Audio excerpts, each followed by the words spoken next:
Hey guys, Voxel Pro here, coming at you with another rant. You know, last rant I was talking about the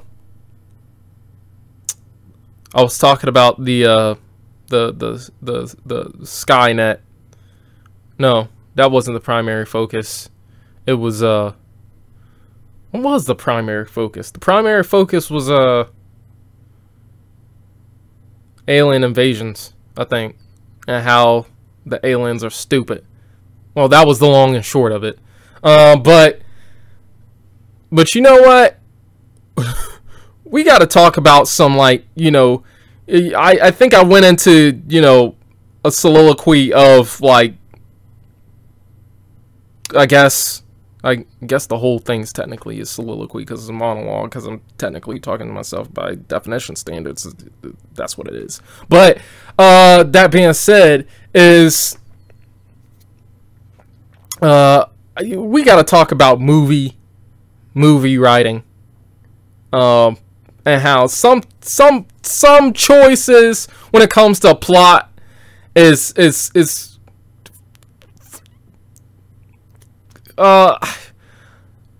I want to say lazy. I just want to say lazy writing. You know, but there's a threshold, and we'll get into that. But I think so. Before, I remember mentioning Terminator the last time. You talk about, you know, how Salvation, I thought it was pretty good. Y'all might not think it was that good, but I liked it. You know, I liked it. It seemed cool to me. That post-apocalyptic type thing, that post-apocalyptic type feel. It, you know, it definitely, I liked it. But what I want to get into is writing, right? So after I remember watching the last Terminator movie, which is Terminator Genesis. And you know, that movie, I'm not gonna lie, I went to the movie theater to see it when it came out. Not the exact day that it came out, but, you know, close to it. It might have been like a week after it came out. But it was alright. It wasn't that great. I'll tell you what, though, that ending, like, if you go, like, read in between the lines, that movie just did some, like, lazy, like, that was like a quick cash grab. That was like a cash grab moment. That was like, I'll tell you what happened, because it doesn't even warrant like a spoiler warning or anything like that. That's how much I think this is ridiculous. Okay, so what happens at the end of the movie is that I think Kyle Reese or whoever, no, is it Kyle Reese? Kyle Reese somehow goes back in time and finds Sarah Connor, and then they travel together, but they know that there's some time travel stuff that I'm not exactly remembering right now, because it was 2 years ago and I ain't really seen it again since. But what ends up happening is that somehow he ends up giving the gateway to his normal self of all the possible realities and timelines, to where Skynet could both take over and not take over, which is essentially, and I might be wrong on that, but they said something to that effect, to where, you know, both these timelines exist. They both are successful and not successful, like this, like Schrodinger's cat type of, like, situation, almost. I say almost because it both exists and not exist at the same time. But, you know, when you open the box, you know, one of the realities collapses in on itself and, like, ceases to exist, and one's made permanent. But and it's only similar in the fact that both these realities are possible and exist, and or these timelines both exist and don't exist at the same time, because they have two mutually contradicting elements to them. The one reality timeline that Skynet takes over, and the other one where it doesn't, you know, and they're unsuccessful.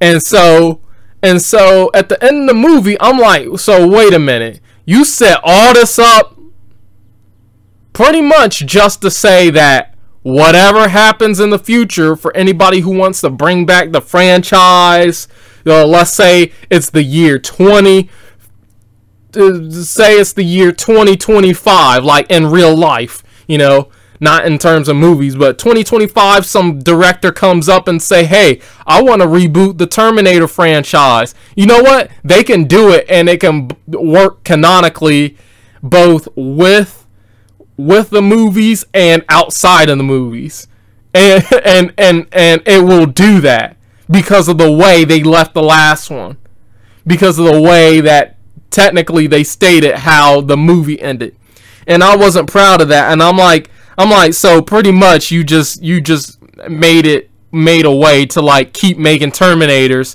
and no matter how different they are at the core, they're all possible realities of like different timelines. And I can't get with that, because you know what they're saying. They're saying that they just want to make more they want to leave it open to make more Terminator movies and more money. So, which I'm not mad at the fact that they want to make more money, but the way that they did it, you know, I just can't get with. At some point, you just got to realize that a franchise is just done. You know? Sometimes you just got to realize that a franchise is just done. Okay? So that was my qualms with that. But, you know, it's not just that movie. That's not the only movie that does that type of thing, right? It's not the only movie that does that type of thing. You know who else does like some like lazy writing? I think it was the latest Jason Bourne movie. The one that came out, what, last year? Like in 2016? Or was it 2015? I want to say it was in 2016. Right? That came out like, what, April? Something, 2016? I can't remember. Maybe it might have been July. I can't remember. But the movie, I'll say this first. The movie was not bad. It was not bad. It was all right.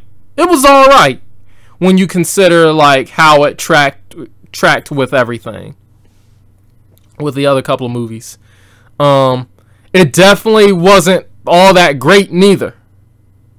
You know, I'm gonna say that. The reason why is because of the writing.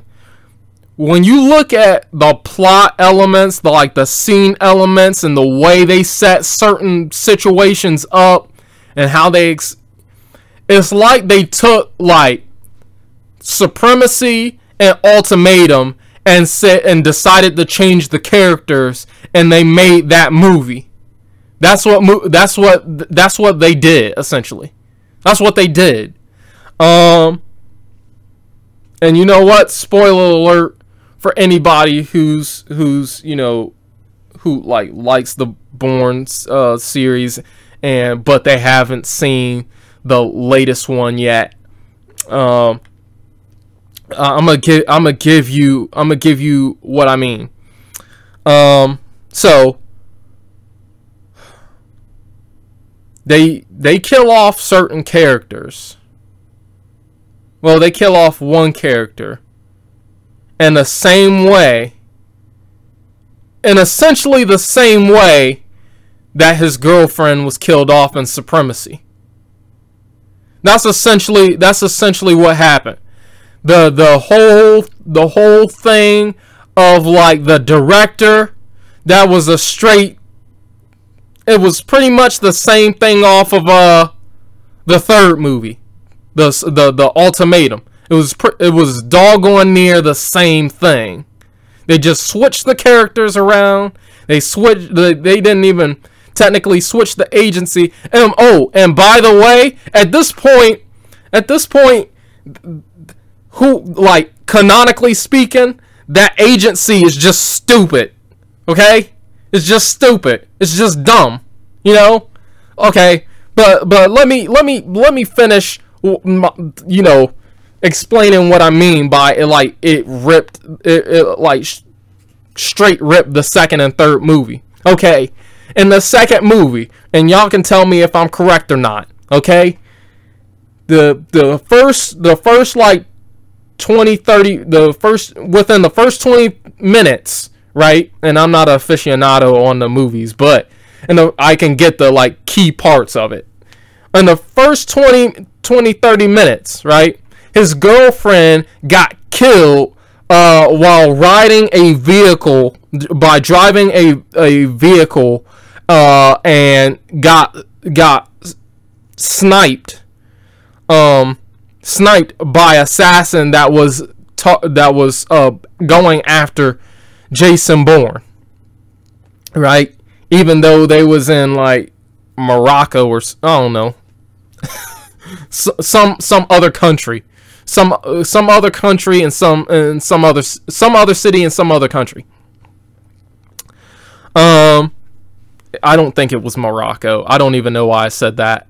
I think it might have been more South America. I think it was more South America. It could have been like Bolivia or like Brazil or I don't know.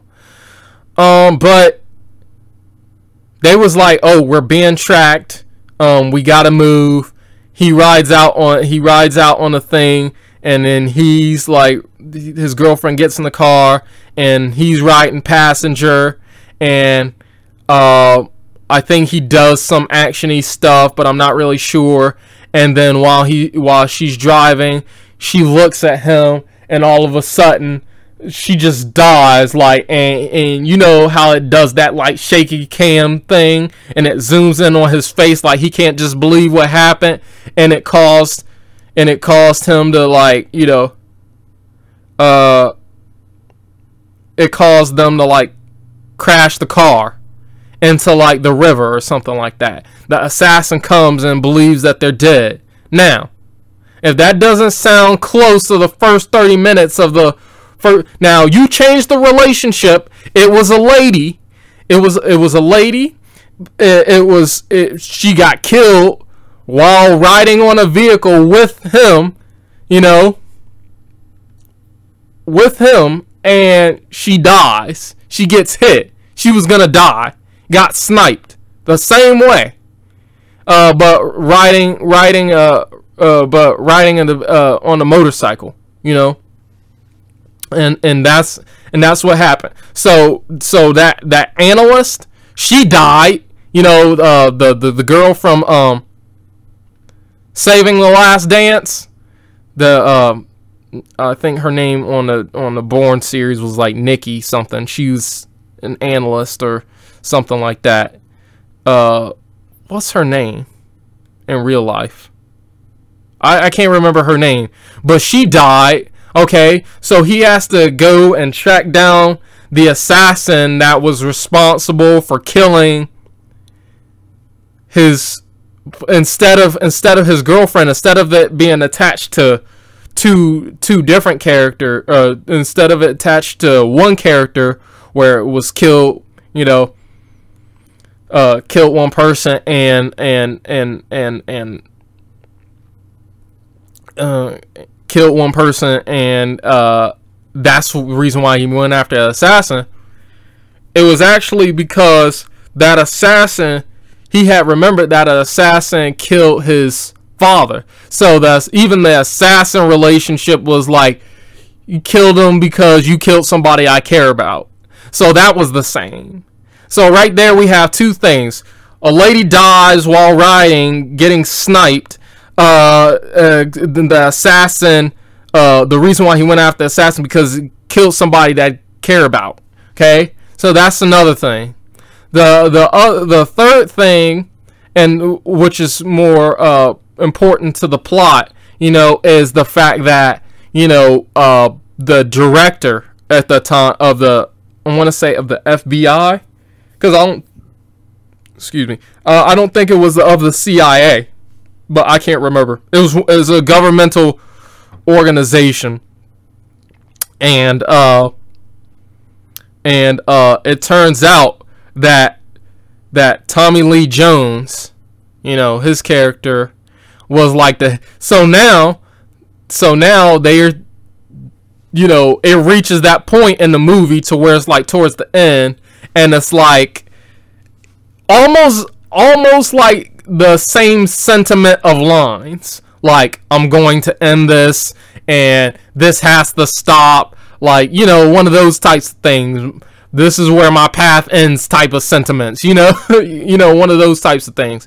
Goes up to the top floor, you know, begins to talk to him about the past and saying how he might be wrong and we gave you a future. Almost the same exact talk that Jason Bourne was having with the dude in the third movie.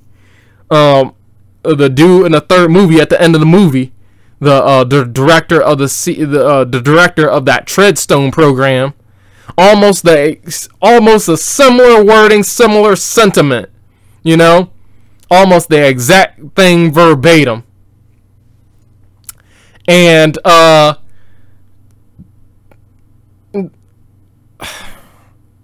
you know what? It was just, and because of that, the whole thing that was set up, the way that, you know, just the whole thing. The whole thing, it was just bad. I mean, based on the plot, it was like the moment to moment was like good. It's not like there was any like really hokey lines. It was just, except for like, you know, it's Jason Bourne like type of thing, you know. And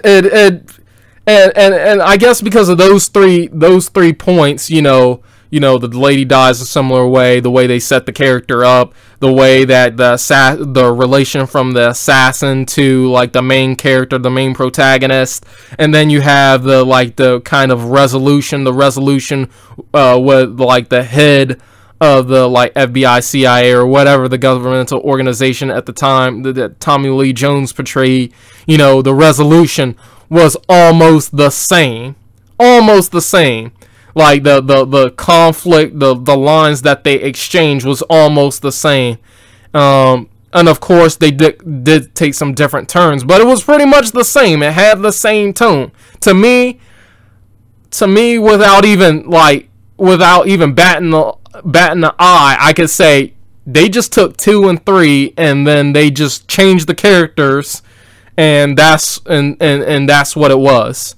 So I couldn't do it.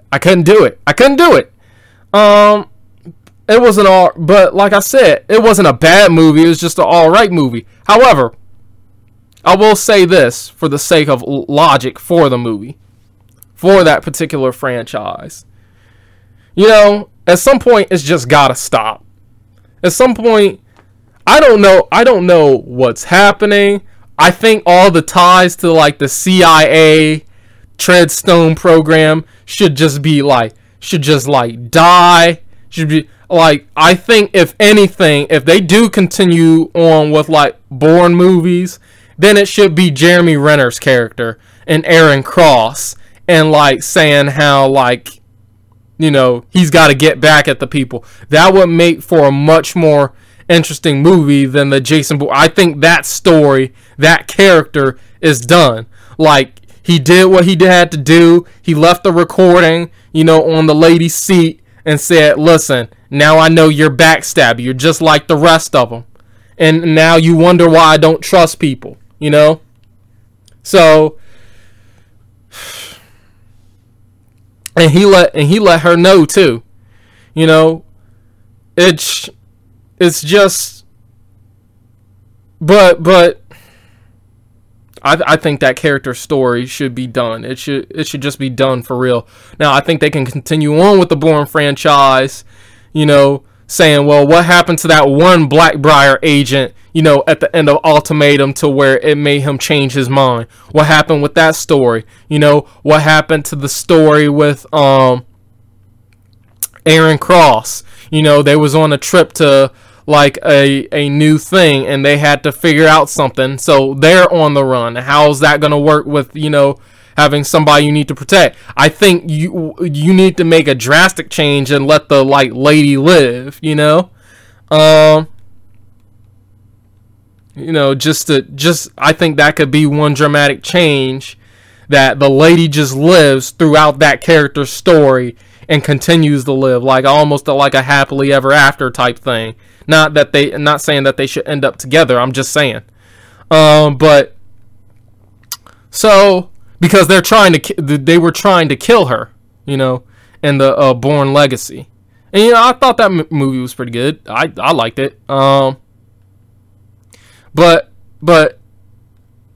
my issue that I have with the logic of the agency as it relates to Jason Bourne's character is the fact that in the first movie it is stated that he is either a $30 million weapon or a $30 billion weapon.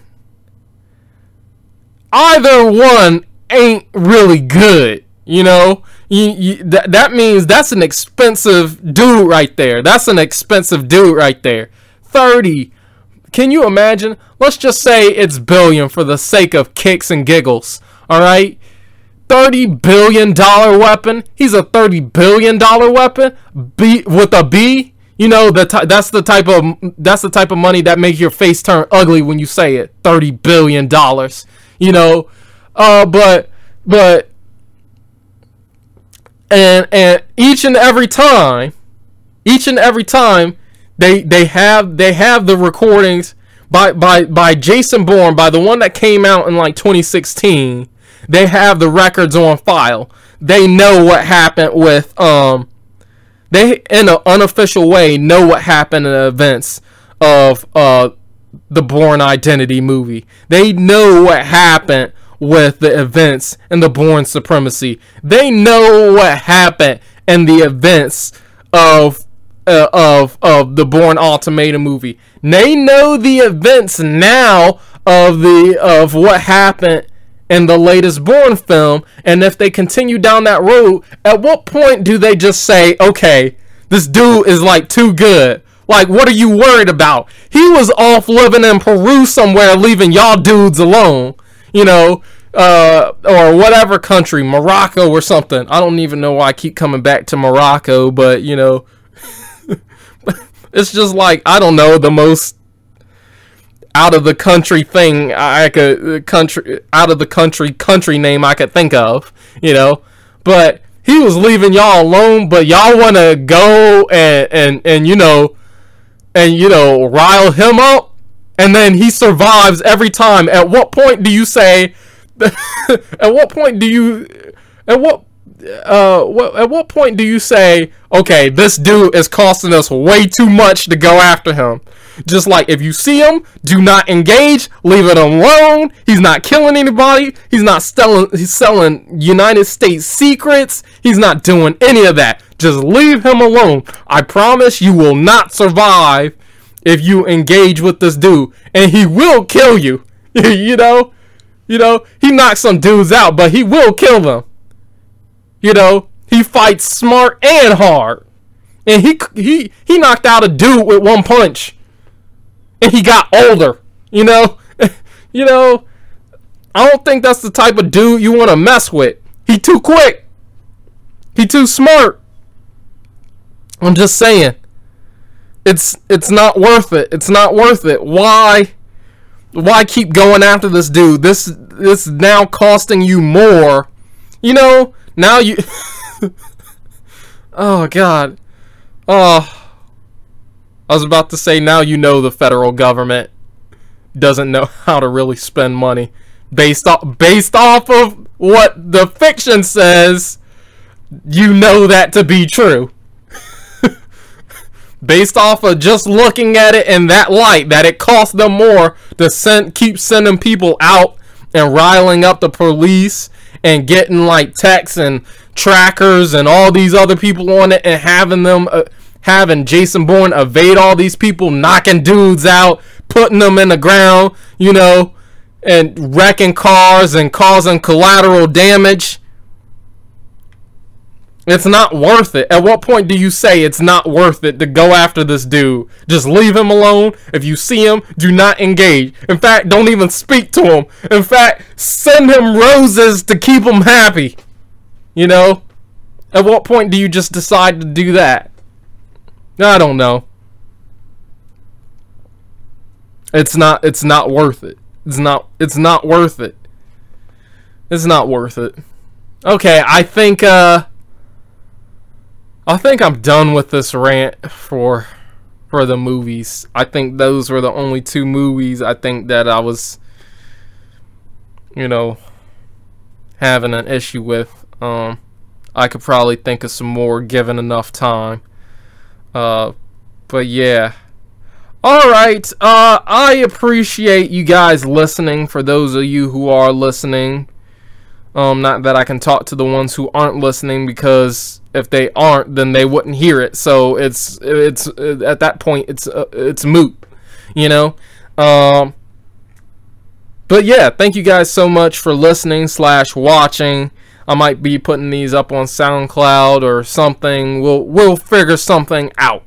We'll work with it. You guys, I could use the feedback. If you want topics or suggestions, or like if you want me to rant, I can go like 20 something minutes on something that you might irks you. It might just irk me too. You know, if we have if there's a disagreement in a comment section or something like that, you know, I can rant about that too, and I can explain my reasons. You know, we can do this civilly. I'm just passionate about, you know, the speaking about the inconsistencies, because this is what I do. Alright, didn't mean to make this so long. Alright, thanks again. I'll see you guys later.